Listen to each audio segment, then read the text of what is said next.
What's going on, everybody? It's Brocky from Whiskey and Kicks. Thanks for tuning in. Hit me up, whiskeyandkicks@gmail.com.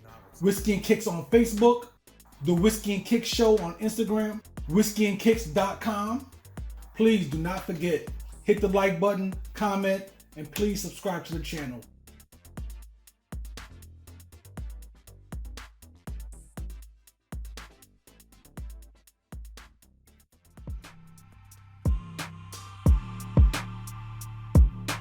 Alright, listen, man.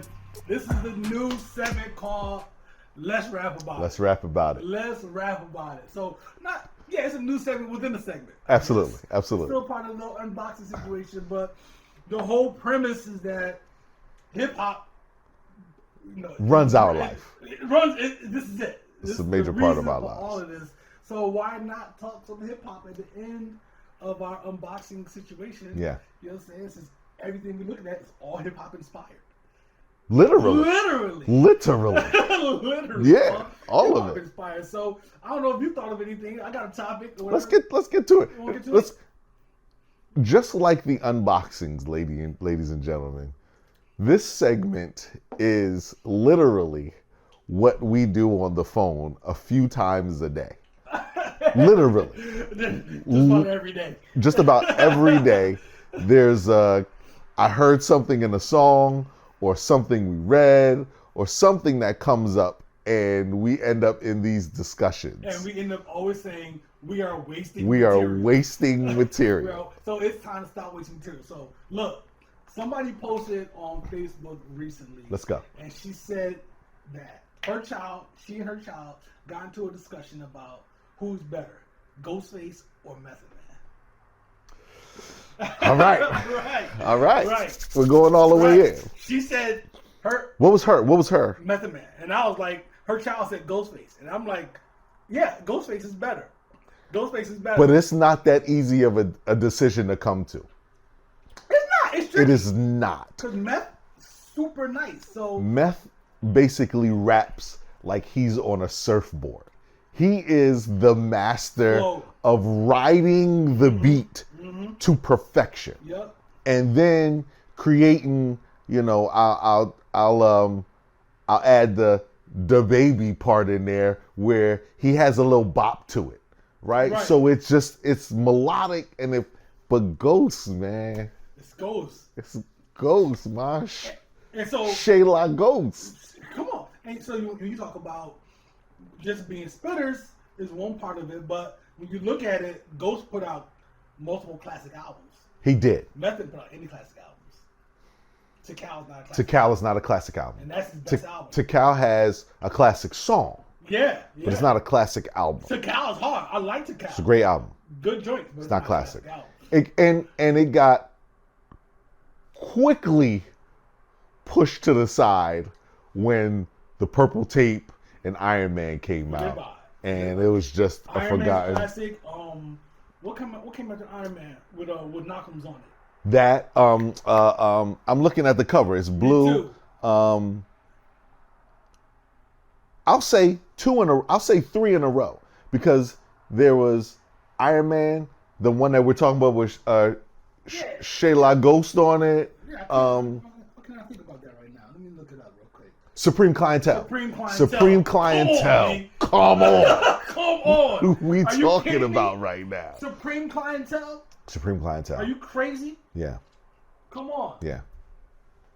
That was probably the best sophomore, one of the strongest sophomore efforts in Listen, the history of hip hop. I will venture to say that Method Man has never made a song that can even remotely compete with Daytona 500. Period. And shout out to Meth. I love Meth. Meth is and That goes for a lot of rappers. Daytona 500 is one of the 90% of the rappers on the planet have never done anything. Come on. But in this context of this conversation, if we're putting them together, he just hasn't put out that level of material. Mm-hmm. Now, is Meth a spitter? Absolutely. Absolutely. When you listen to what he says, is he spitting? Absolutely. Crushing it. But Ghost was a spitter And there was that something extra to him, man. That intangible. Yeah, Is it intangible? The thing. Intangible. Yeah, You man. know, Like you like can't pinpoint this it. guy. Yeah. You know what I mean? Ghost, man. Ghost. Ghost, yo. Both hands clustered. Chilling with my man Rusty. Low down. Blew up the burner, kind of dusty. Also, the storytelling ability of Ghostface is otherworldly. Out of there. He'll paint a picture. Otherworldly. What do you say? He stepped in the puddle? Shorty laughed out. He punched in the face. There's so many things that happen on a day-to-day in my life that comes like Ghost may have said something that just in a story. And Ray. And Ray is. Is this where we're going now? Are we going off? I mean, because it's easy to get there. Some stuff, but Ray. I mean, come on, the lingo. Yeah. Between Ghost and Ray, the lingo, the skits. You know what I'm saying?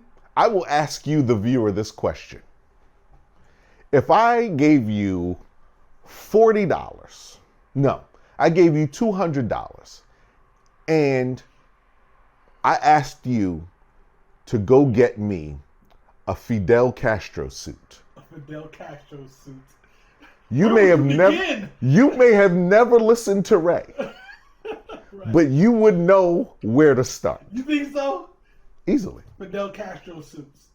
You would know where to start. You would know that you need to go get something that's military-wise, that's green or tan, and that's all one color. Like, you would come back with something. That's true. Like, yeah. And I didn't say go get me like when State Property came out with their clothing line, it was like the jail suits. You knew what they looked like. Fidel Castro suit. If I said to anyone, go get me a Fidel Castro suit, and gave them no other instruction, and they would come back with something that would look like that, Ray. If I told you I would give you $200 to go sit on that couch like, you would do it. You would do it. You wouldn't know what to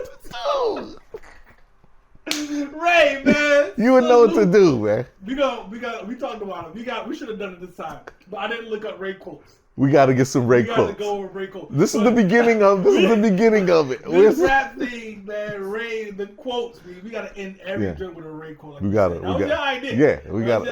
that, man. You know what I'm saying? So, you got something? You think of anything? I don't.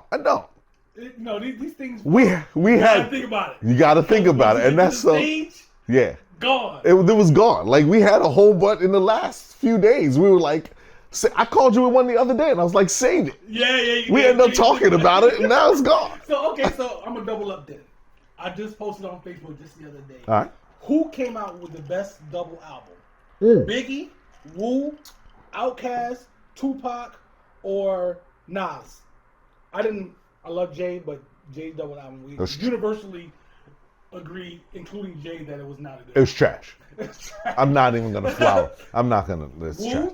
Wu-Tang Forever, Biggie, Tupac, Nas, Streets Disciple Drink.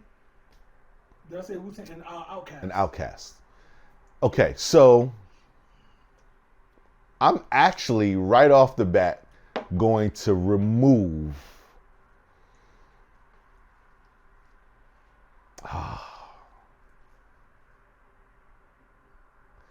We got Biggie. We got Biggie. Yep. We got Pac. That Pac. All Eyes on Me. All Eyes on Me as a double album was incredible. And I, ladies and gentlemen, for the record, am not a Pac fan. Right? Let me rephrase that, because that may sound a little more harsh than what I mean. Y'all need to get over it.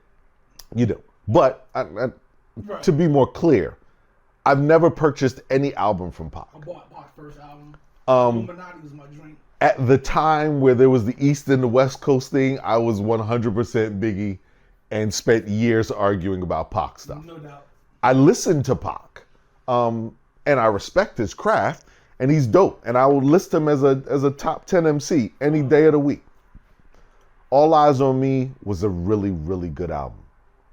Biggie's double album was incredible. That was very, very good. Artists have showed that much versatility on any project, hip hop wise, ever. And that's where I was going to go. Yeah. I was going to say everything. he did And everything. And it flowed. It didn't feel like he was like everything. Now I gotta do a West Coast joint. Nope. Now I gotta do. It was like boom. Skits. It was everything in that. The Wu album. It was good. It was dope. It was classic. But I'm giving that nod to Biggie's, man. Street Disciple. There's the Outkast one. Let's discuss that. Okay. The Outkast one was two separate albums. Right. Two separate right? albums. So they had two completely different vibes. Andre's was really more pop. And really, when you think of that album, no one ever talks about, because it was Speaker Box and Love Below, right? Yep. No one talks about Big Boy's portion of that. Nope. So right off the bat, because Big Boy's nasty. and he was nuts with it, but because But Love Below was nuts. because of how dope Love Below was, it completely overshadowed the second disc in that album. I almost didn't include them in this because of that fact that it's two separate albums, but it's a double album. It's a double album done differently. It was. By a group. It was. You know what I'm saying? So it's still a double album. It was a double album. And if we're giving the nod to Biggie for how his was cohesive and how it flowed and how it covered a bunch of different styles and different flows, different regional sounds, all in one album. It's still being him. And he didn't change his accent. Right. He didn't rap any different. Then they completely lose on that one. I gotta go with Biggie. Streets Disciple. Streets Disciple was a very good one. I love Nas. You know, that's And I'm a, you know, Nas is my guy. Wu-Tang for me. Wu-Tang forever. Okay. It's like, come on, man. You got everything. I mean, they took it so many different places and whatnot. The skits out of control. They got in-song skits. They do. It's Rain goes do their thing. Wu-Tang forever, and I love that album. So I stood in line at Tower Records on a Tuesday night when I had to go to work on Wednesday morning. And GW. listen to the entire on GW campus. I remember. Listen to that entire album on the way home and when I got back to my dorms. I remember. We were in this instance, we were literally not roommates, but next door neighbors in the dorm. Next door neighbors. The wall separated our rooms. Yep. 20-something years ago. And yes, the hallway knew the moment that Wu album made it back to the door. Because midnight come driving from DC to Fort Myers. We all knew that he got that Wu album. Yeah. Yep. So, Yeah. But yeah, I can't argue with the Biggie situation.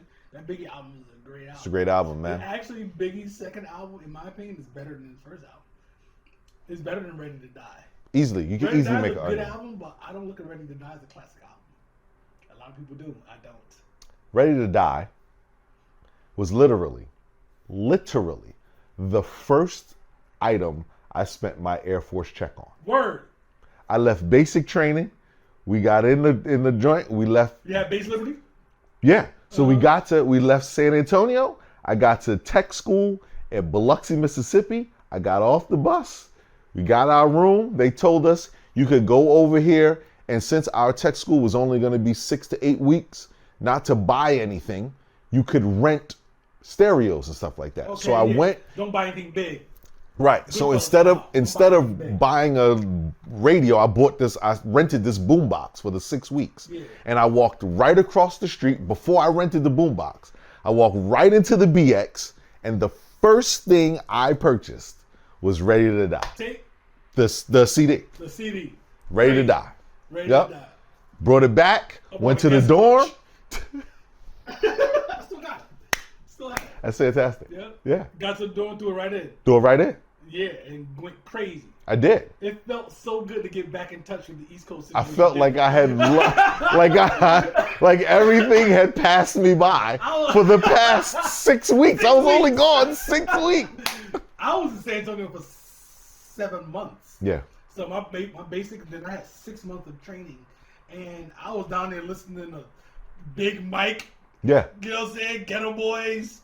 Yeah. And loving it. Isley Brothers, all that kind of stuff, whatever, hanging out with them dudes from the South. You know what I So mean? let's pivot here since we're in this. Let's do one quick question. What is the earliest hip hop purchase you can remember? My earliest hip hop purchase, I got my record collection right here. So, but I'll just say one of the first albums I bought, records. All right. So you said purchases? Purchase. You had to purchase it out of your money. De La Soul. De La Soul. De La Soul. Not Potholes was the A side. The B side was Strictly Dance Stucky, I think it was called. But they had a B side that I wanted, and I had my dad go buy that record for me when I was in school. And I came home, boom, had the record. Now, it has to be over here in my pile somewhere. De La Soul. It's one of the first joints I bought. But let me give you my story though. Let me give you one of my earliest best stories. Then you go and tell me your joint. So one of the first records I really went crazy to get was, and I told you this story before, the Schoolie D PSK. What does it mean? Mm-hmm. Right? Yellow cover. One person in history that I've known that had this record, my cousin Mello. Right? Mello had this joint. He had the 2 turntables and all that. So I went crazy to get this record. So it was a record store up on Charlotte Avenue. We was on Thursday, he was on Genesee back then. One of those streets. So I used to go up there all the time. Yo, what's up with this record? He's like, Weston, you do? Come back on Tuesday. Tuesday. He used to tell me, come back on Tuesday. I had to come back on Tuesday, right? Come back. I went there all the time looking for this record. Couldn't find this record, right?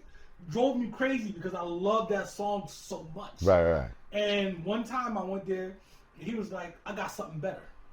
Right? I said, what is it? So he was like, this. It was 2 Live Crew, first album. So I was like, I had no idea what it was. Yeah. No clue. My dad bought it for me. Took the record home. Put it. I didn't even throw it on the record player immediately. I was a kid. I've got something better than Schoolie D. Here is the 2 Live Crew album that I am going to sell to a child whose parents is there approving this. He might have bought it. I might have bought it. Whatever it was.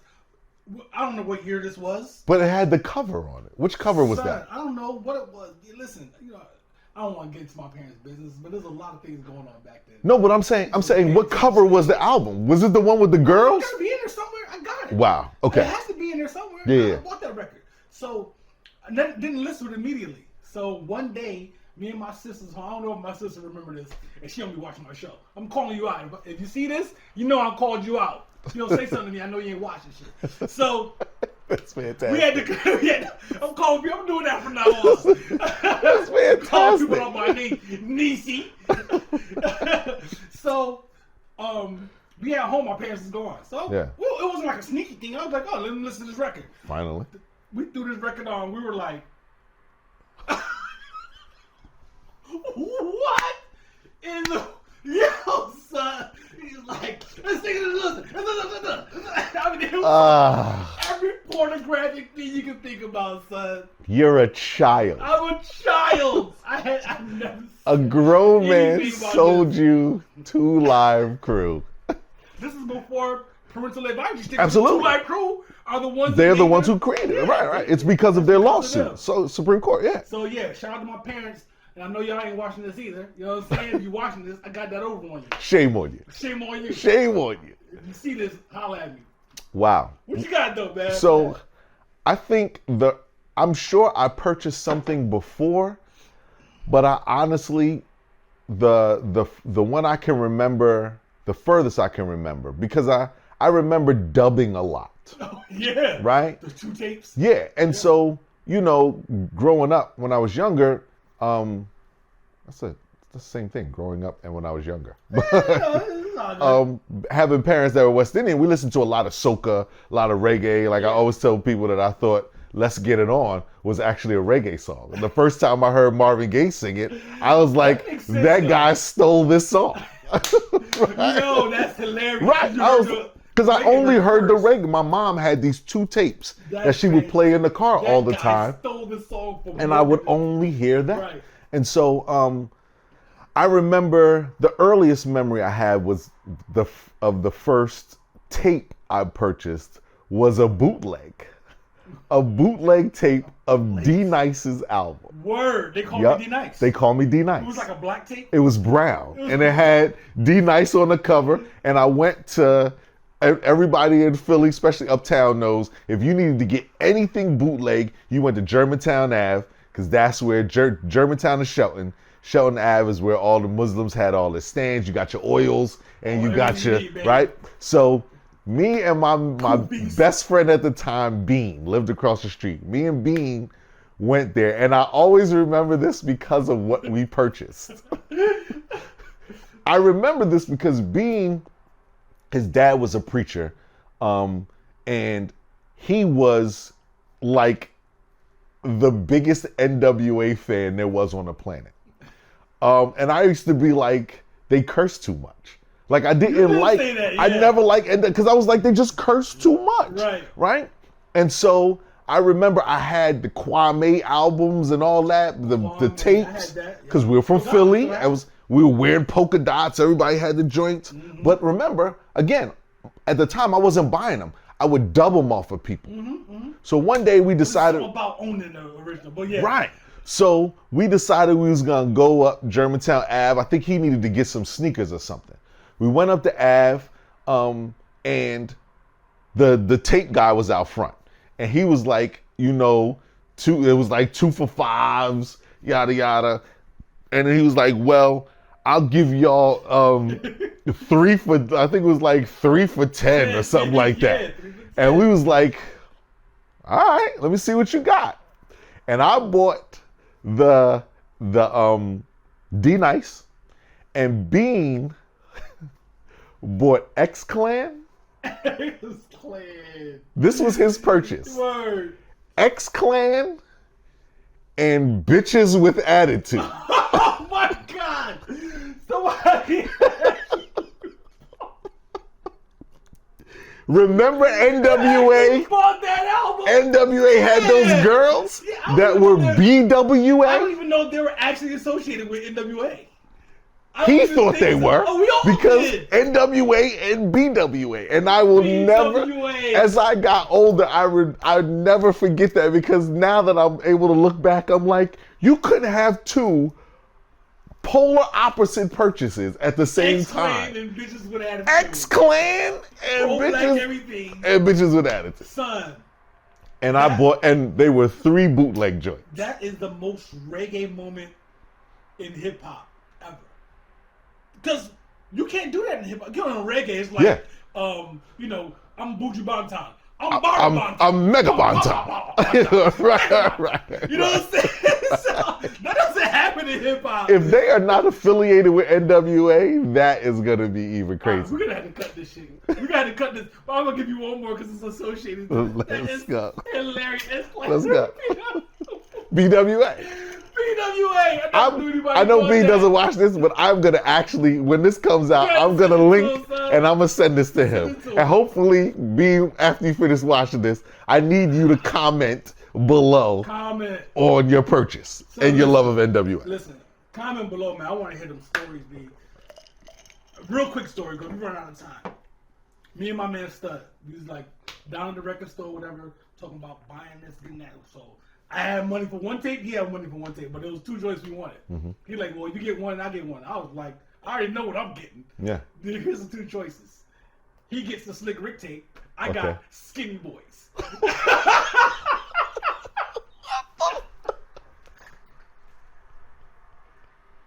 I bought the Skinny Boys tapes. I ain't got the Slick Rick joint. I had to double back sometime later. Oh my God.